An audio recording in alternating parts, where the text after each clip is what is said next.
ரமேஷ், அது 2021 கொடுக்கப்பட்ட வாக்குறுதிகள்லேயே நிறைய நிறைவேற்றப்படாமல் இருக்கக்கூடிய வாக்குறுதிகள் அப்படிங்கிறது நிறைய இருக்குன்னு சொல்லி பட்டியலிட்டார் அவர். இப்போ கொடுக்கப்பட்ட வாக்குறுதிகள் என்ன தாக்கத்தை உண்டாக்கும்? கண்டிப்பாக இந்த தேர்தலில் இந்த 297 வாக்குறுதி எடப்பாடியார் அவர்கள் இன்றைக்கு அறிவித்திருப்பது தாக்கத்தை ஏற்படுத்தும். ஏனென்றால் மகளிர் உதவித்தொகையை திமுக 1000 ரூபாய் தருகிறது. அதை 2000 ரூபாயாக உயர்த்தி தருவோம் என்று அதிமுக தேர்தல் அறிக்கை சொல்லியிருக்கிறது. கண்டிப்பாக தாக்கத்தை ஏற்படுத்தும். பெண்களுக்கு பேருந்து வசதியை, இலவச பேருந்துகை திராவிட முன்னேற்ற கழக அரசு கொடுத்தது. அது ஆண்களுக்கும் சேர்த்து கொடுக்கப்படும் என்ற வாக்குறுதியை இன்றைக்கு எடப்பாடியார் அவர்கள் அறிவித்திருக்கிறார். கண்டிப்பாக அதுவும் தாக்கத்தை ஏற்படுத்தும். இன்றைய காலகட்டத்தில் ஃப்ரிட்ஜ் என்பது ஒரு சாதாரண மக்களுக்கு, அடித்தட்டு மக்களுக்கு ரொம்ப ரொம்ப தேவை. ஒரு காய்கறிகளை, பழங்களை ஒரு 2 நாள் 3 நாள் வைப்பதற்கான தேவைகள். ஏற்கனவே வாஷிங் மிஷின் சொல்லியிருந்தீங்க, அது ஏன் ஃப்ரிட்ஜ் ஆச்சுன்னு கேட்டார். இல்லை சார், தேர்தல் வாக்குறுதிகள் இன்னைக்கு சொல்லக்குள்ளே அவர் என்ன சொன்னார்? பல கமிட்டிகள் கூடி பல இடத்துல ஆய்வுகள் செய்து அந்த ஆய்வுகளின் அடிப்படையில் தான் நான் இந்த தேர்தல் வாக்குறுதியை கொடுக்குறேன்னு சொல்கிறார். ஓகே, அந்த ஆய்வுகளின் அடிப்படையில் நீங்கள் வாஷிங் மிஷின் ஃப்ரிட்ஜாக மாறி இருக்கும். ஓகே, அது நீங்கள் ஓரலாக சொன்னது தானே. இப்போ தானே உங்களுக்கு அதிகாரபூர்வமாக சொல்கிறாங்க. அதிகாரபூர்வமாக சொல்லக்கூடிய நீங்கள் செய்தி இன்னைக்கு ஃப்ரிட்ஜு, ஒவ்வொரு ரேஷன் அட்டைக்கும் கண்டிப்பாக உங்களுக்கு ஃப்ரிட்ஜ் வழங்கப்படும் என்று சொல்லியிருக்கிறது. இது கண்டிப்பாக சாமானிய மக்களுக்கு தேவைதான். நிச்சயமாக இது தாக்கத்தை ஏற்படுத்தும். அதிமுக பக்கம் வாக்கு வங்கி வருவதற்கான ஒரு சூழலை இந்த தேர்தல் வாக்குறுதி நிச்சயமாக அதை ஏற்படுத்தி கொடுக்கும். நீங்கள் ஒரு காலகட்டத்தில் சொன்னீங்கன்னா திமுகவினுடைய தேர்தல் அறிக்கை தான் கதாநாயகன் சொல்லுவாங்க. இன்றைக்கு அதிமுகவினுடைய தேர்தல் அறிக்கை கதாநாயகனாக மாறி போயிருக்கு. இன்றைக்கு அதுதான் பேச்சு. இன்றைக்கு மதியம் அவர் அறிவித்ததிலிருந்து கிட்டத்தட்ட இந்த ஃப்ரிட்ஜ் என்ற தாட் இன்றைக்கு சாமானியர்களுக்கும் போய் சென்று இருக்கிறது. இது ஏதோ அதுவும் கூட கேட்குறாங்க, நீங்கள் இதெல்லாம் நிதி பற்றாக்குறைகள் எப்படி சமாளிப்பீர்கள் என்று சொன்னதற்கு, நிதி ஆதாரத்தை பெருக்கி நான் செய்வேன். கொரோனா காலகட்டத்தில் மிகப்பெரிய நிதி தாக்கம் இங்கே இருந்தது. ஆனால் அதை சிறப்பான முறையிலே அதிமுக அரசு அதை கையாண்டது தேசிய ஜனநாயக கூட்டணியோடு சேர்ந்து. ஆனால் இன்றைக்கு அதே போல் நிதி ஆதாரத்தை பெருக்கி இந்த 297 வாக்குறுதிகளை நான் கொடுப்பேன் என்று சொல்லிவிட்டு இன்னொன்று சொல்றார். 505 தேர்தல் வாக்குறுதிகளை திமுக கொடுத்தது. அதிலே அவர்கள் சரியாக நிறைவேற்றப்படவில்லை. ஆனால் நான் சொன்ன வாக்குறுதிகளை முழுமையாக நிறைவேற்றுவதற்கு முழுமையாக பாடுபடுவேன் என்ற செய்தியும் அங்கே அதிமுக சொல்லி இருக்கிறது. ஆகவே இந்த தேர்தல் அறிக்கை கண்டிப்பாக ஒரு தாக்கத்தை ஏற்படுத்தும். அதில் எந்தவித மாற்று கருத்தும் இல்லை. சரி சரி, வரேன். அதெல்லாம்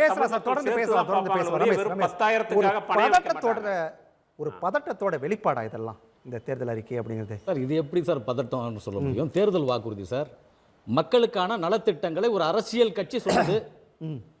இப்போ திமுக தான் கொடுக்க போகுது தேர்தல் வாக்குறுதி. ஒரு தேர்தல் வாக்குறுதியை இப்படி நீங்க பேசுறீங்களே, அதை எப்படி ஏற்றுக்கொள்ள முடியும்?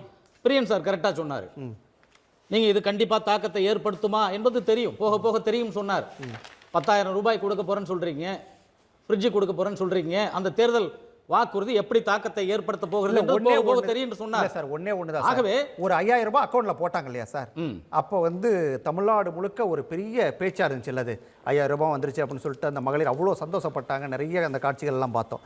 ஆனா எடப்பாடி ஒரு 10,000 ரூபாய் அறிவிச்ச போது அந்த சந்தோஷம் மக்கள்கிட்ட இல்லையே சார்?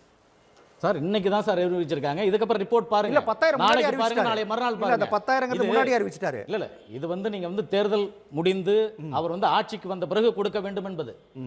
ஆகவே அது கிடைப்பதற்கு காலதாமதம் ஆகும். கிட்டத்தட்ட நீங்க மே மாதம் உங்களுடைய ஆட்சி பொறுப்பேற்றதுக்கு தான் அறிவிக்க போறாங்க. ஆகவே அதற்கான காலகட்டத்திற்கும் அன்னைக்கு அந்த மக்கள் சந்தோஷப்படுவாங்க. இந்த 5,000 ரூபாய்ன்றது போன மாதம் அவர்களுக்கு கிடைத்தது, அதுக்காக சந்தோஷப்பட்டிருக்கலாம். நீங்க சர்வேன்றது இது தேர்தலில் தாக்கத்தை ஏற்படுத்தக்கூடிய சர்வே. இது வாக்குறுதி. நீங்க கொடுக்கப்பட்டதுக்கும் நீங்க கொடுப்பேன் என்று சொல்லுவதற்கு வித்தியாசம் இருக்கு. அது கொடுக்கப்பட்டு முடிந்து போட்டது. நான் இதெல்லாம் கொடுத்துட்டு இருக்கேன், இதை கொடுத்துட்டேன் அப்படின்னு சொல்லி கேட்கறதுக்கும், நான் இதெல்லாம் கொடுக்க போறேன், எனக்கு ஓட்டு போட்டீங்கன்னா இதெல்லாம் கொடுக்க போறேன்னு சொல்லி சொல்றதுக்கு வித்தியாசம் இருக்குல்ல சார்?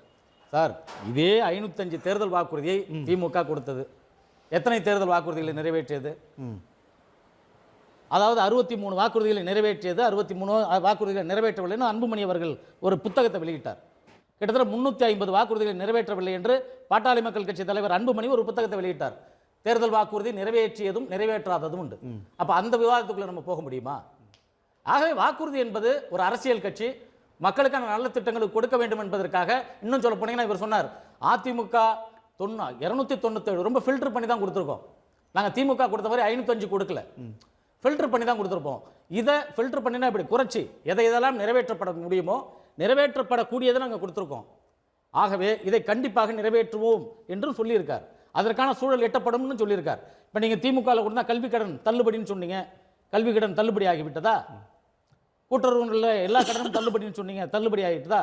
ஆகவே பல குளறுபடிகள், பல சூழல்கள், அதுக்கு என அவருடைய நிதி ஆதாரத்தை பொறுத்து ஒவ்வொரு ஆட்சிக்கும் அந்த காலகட்டம் வரும். அந்த சூழலில் நான் அதை பற்றி இப்போ பேச வரல. ஆனால் இப்போ கொடுத்துருக்கக்கூடிய தேர்தல் வாக்குறுதி கண்டிப்பாக தாக்கத்தை ஏற்படுத்துமா ஏற்படுத்தாதா என்றால் கண்டிப்பாக தாக்கத்தை ஏற்படுத்தும். அது போக போக உங்களுடைய ரிவ்யூ, உங்களுடைய பத்திரிகையாளர்களுடைய சந்திப்பு, மக்கள்கிட்ட எடுக்கக்கூடிய அந்த ரிவ்யூவில் வந்து கண்டிப்பாக வரும். ரைட் ரமேஷ், மகளிருக்கு வந்து நிறைய திட்டங்கள் இந்த வாக்குறுதிகளில், அது வந்து நித்யானந்தன் ஒரு விஷயத்தை குறிப்பிட்டார். நான் கேட்குறது அப்படிங்கிறது வந்து ஏற்கனவே இங்கே திமுக வந்து நிறையா பண்ணிட்டு இருக்கு அப்படிங்கிற அந்த பயத்தில் மகளிருக்கு அதிகமான வாக்குறுதிகள் அப்படிங்கிறது கொடுக்கப்பட்டிருக்குதா? சார், இதில் பயமும் இல்லை, பதட்டமும் இல்லை சார். எங்களுடைய தேர்தல் வாக்குறுதி களத்தில் ஆய்வு செய்து எந்தெந்த வாக்குறுதிகள் எல்லாம் கொடுக்க வேண்டும், அதிமுக எந்த களத்தில் ஆய்வு செஞ்சீங்க அப்படின்னு கேட்டார் பிரியன் கேட்டார். களத்தில் இப்போ நீங்கள் ஆன்லைனில் கூட தான் நம்ம எடுக்கிறோம். ஓகே, இப்போ களத்தில் ஆன்லைனில் எடுக்கிறதே எனக்கு பெரிய விஷயம். களத்தில் நேராக போக வேண்டிய விஷயமே இல்லையே. ஆகவே ஆன்லைனில் இப்போ எவ்வளோ பேர் கருத்து சொல்கிறாங்க, எதை சொல்லலாம், எதை செய்யலாம், எதை மக்களுக்காக கொடுக்கலாம் என்கிற அந்த திட்டத்தை வரையறுக்கிறது ஒரு குழு போட்டிருக்கு. அந்த குழு தானே உங்களுக்கு இறுதி செய்யுது. அதே தானே சொல்கிறோம். எல்லா கட்சியிலையுமே ஒரு குழு இருக்கும். நீங்கள் வந்து மக்களுக்கு வேட்பாளர் தேர்வு செய்வதற்கு ஒரு குழு இருக்குது, தேர்தல் அறிக்கை வெளியிடுவதற்கு ஒரு குழு இருக்குது. அந்த குழு வந்து நீங்கள் கள ஆய்வு செய்து அந்த கள ஆய்வின் அடிப்படையில் அதை வெளியிடணும். இதில் எது பதட்டமாக போகுது, இதில் எதுக்கு பயமாக இருக்க போகுது? நீங்கள் தேர்தல் வாக்குறுதி மக்களுக்கான நலத்திட்டங்கள் நம்ம தமிழ்நாட்டு மக்களுக்கு கொடுக்குறோம். இதில் என்ன பயம்? நீங்கள் வெற்றி பெற்றால் அதை எல்லாம் கொடுப்போம் என்று சொல்லுகிறோம். கண்டிப்பாக வெற்றி பெறுவோம், அதை கொடுப்போம். ரைட், பயமும் இல்லை பதற்றமும் இல்லை அப்படின்றாரு.